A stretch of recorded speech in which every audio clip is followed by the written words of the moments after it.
Hello and welcome to Elite Bull Trading Academy. नमस्कार। आज बात करते हैं एक ऐसी हेल्थ केयर कंपनी की जो उत्तर भारत में बहुत तेजी से अपनी जगह बना रही है। नाम है यथार्थ हॉस्पिटल। तो सवाल यह है कि क्या ये एक बड़ा इन्वेस्टमेंट का मौका हो सकता है?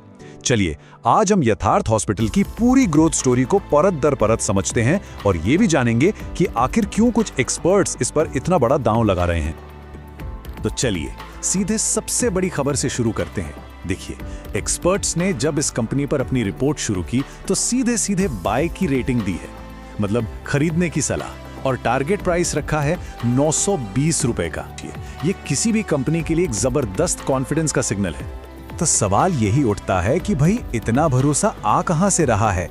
इस इतने पॉजिटिव अनुमान के पीछे की वजह क्या है? आइए अगले कुछ मिनटों में हम इसी पहेली को सुलझाने की कोशिश करते हैं। देखिए, इस पूरी कहानी की जो नींव है वो है कंपनी का एक बहुत बड़ा, एक विशाल एक्सपेंशन प्लान। आप कह सकते हैं कि यही वो इंजन है जो यथार्थ की ग्रोथ ट्रेन को फुल स्पीड में दौड़ाने वाला है। अगर हम आज की बात करें तो कंपनी के पास करीब 1605 बेड्स की कैपेसिटी है। ये वो बेस है, वो आधार है जिस पर भविष्य की एक बहुत बड़ी इमारत खड़ी होने जा रही है। लेकिन असली कहानी तो अब शुरू होती है। जरा देखिए, सिर्फ एक साल के अंदर यानी फाइनेंशियल ईयर 2026 तक इस कैपेसिटी को बढ़ाकर 2,500 beds. जाने का टारगेट है। ये एक साल में लगभग 60% की सीधी छलांग है। कमाल है। और एम्बिशंस यहीं नहीं रुकते। कंपनी का जो लॉन्ग टर्म गोल है वो तो फाइनेंशियल ईयर 2030 तक इस नंबर को डबल करके 5000 बेड्स तक ले जाने का है। और अंदाजा ये है कि सिर्फ ये विस्तार ही कंपनी के रेवेन्यू में हर साल 30% की जबरदस्त ग्रोथ लेकर आएगा। अच्छा, सिर्फ बेड बढ़ाते जाना ही तो काफी नहीं है ना? असली सवाल तो ये है कि हर बेड से कमाई कैसे बढ़ेगी। चलिए अब कंपनी के पैसों के गणित को समझते हैं। यहाँ पर मैं एक बहुत जरूरी टर्म को समझना होगा, ARPOB। सुनने में थोड़ा टेक्निकल लगता है पर इसका मतलब बहुत सिंपल है। इसका मतलब है कि हॉस्पिटल हर भरे हुए बेड से एक दिन में औसतन कितना रेवेन्यू कमाता है, और अनुमान यह है कि ये कमाई हर साल 7% की बढ़िया रफ्तार से बढ़ने वाली है। तो ये 7% की ग्रोथ आएगी कैसे? इसका जवाब इस चार्ट में छिपा हुआ है। कंपनी बहुत स्मार्ट तरीके से ऑन्कोलॉजी यानी कैंसर के इलाज और ट्रांसप्लांट्स जैसे हाई मार्जिन यानी ज्यादा मुनाफे वाले इलाजों पर अपना फोकस बढ़ा रही है। आप खुद देखिए कैसे रेवेन्यू में ऑन्कोलॉजी का हिस्सा 4% से बढ़कर 10% हो गया है। ये एक सोची समझी स्ट्रैटेजी है। मुनाफा बढ़ाने का एक और जबरदस्त तरीका है इंटरनेशनल मरीजों को अट्रैक्ट करना। पता है क्यों? क्योंकि ये मरीज डोमेस्टिक मरीजों के मुकाबले 40 से 50% ज्यादा पेमेंट करते हैं। तो कंपनी का लक्ष्य है कि इनकी हिस्सेदारी को 2 गुना करके 10% तक ले जाया जाए, और इसमें पास में बन रहा जीवर एयरपोर्ट एक रियल गेम चेंजर साबित हो सकता है। ठीक है, ग्रोथ और मुनाफा तो बहुत अच्छा लग रहा है, लेकिन एक इन्वेस्टर के लिए सबसे जरूरी सवाल, क्या इस कंपनी पर, इसके मैनेजमेंट पर भरोसा किया जा सकता है? चलिए देखते हैं कि यथार्थ इस मामले में क्या कर रही है। और देखिए, मैनेजमेंट ने भरोसा बनाने के लिए कई बहुत सॉलिड कदम उठाए हैं।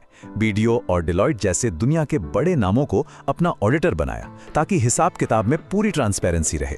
बोर्ड में एक इंडस्ट्री के अनुभवी दिग्गज को शामिल किया जो सही दिशा दे सके। और सबसे जरूरी, इनकम टैक्स डिपार्टमेंट के साथ एक पुराना बड़ा मामला था, उसे भी सुलझाया।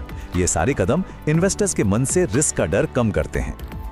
अब एक सही फैसला लेने के लिए हमें हमेशा सिक्के का दूसरा पहलू भी देखना चाहिए। तो चलिए अब बात करते हैं उन संभावित चुनौतियों की, उन रिस्क्स की जो इस कहानी में आ सकते हैं। पहला और शायद सबसे बड़ा रिस्क है सरकारी योजनाओं पर कंपनी की निर्भरता। कंपनी की कुल कमाई का लगभग 37% हिस्सा सरकारी स्कीमों से आता है। अब इन स्कीम्स में अक्सर पेमेंट मिलने में देरी होती है। इसका सीधा मतलब है कि पैसा अटक सकता है, जिससे कंपनी के कैश फ्लो पर असर पड़ता है। दूसरा रिस्क है कंपटीशन। दिल्ली NCR का मार्केट एक अखाड़े की तरह है। यहाँ कई बड़े और पुराने हॉस्पिटल चेन्स भी तेजी से अपना विस्तार कर रहे हैं। इसका मतलब है कि मरीजों को और अच्छे डॉक्टरों को अपनी तरफ खींचने की लड़ाई आगे और भी मुश्किल और महंगी हो सकती है। और तीसरा रिस्क जुड़ा है उसी पुराने टैक्स विवाद से। हालांकि इनकम टैक्स डिपार्टमेंट ने अटैच की हुई प्रॉपर्टीज को रिलीज कर दिया है, जो कि एक बहुत बड़ी राहत की बात है, पर इस केस में फाइनल फैसला अभी भी आना बाकी है। और अगर कहीं ये फैसला कंपनी के खिलाफ गया तो ये एक बड़ी मुश्किल खड़ी कर सकता है। तो इन सब बातों को ध्यान में रखते हुए आखिरी फैसला क्या निकलता है? चलिए ग्रोथ की संभावनाओं, जोखिमों और कंपनी के वैल्यूएशन को एक साथ रखकर पूरी तस्वीर देखते हैं। ये टेबल दरअसल पूरी कहानी को नंबर्स में बता रही है।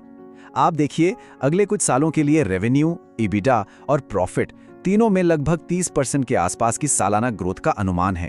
किसी भी इंडस्ट्री में ऐसे नंबर्स को बेहद मजबूत माना जाता है। तो अब आता है सबसे दिलचस्प हिस्सा।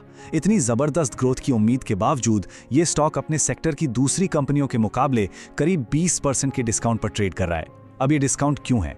ये डिस्काउंट एक तरह से बाजार की चिंताओं को दिखाता है, वही सरकारी योजनाओं पर निर्भरता और टैक्स मामले जैसे रिस्कों की कीमत।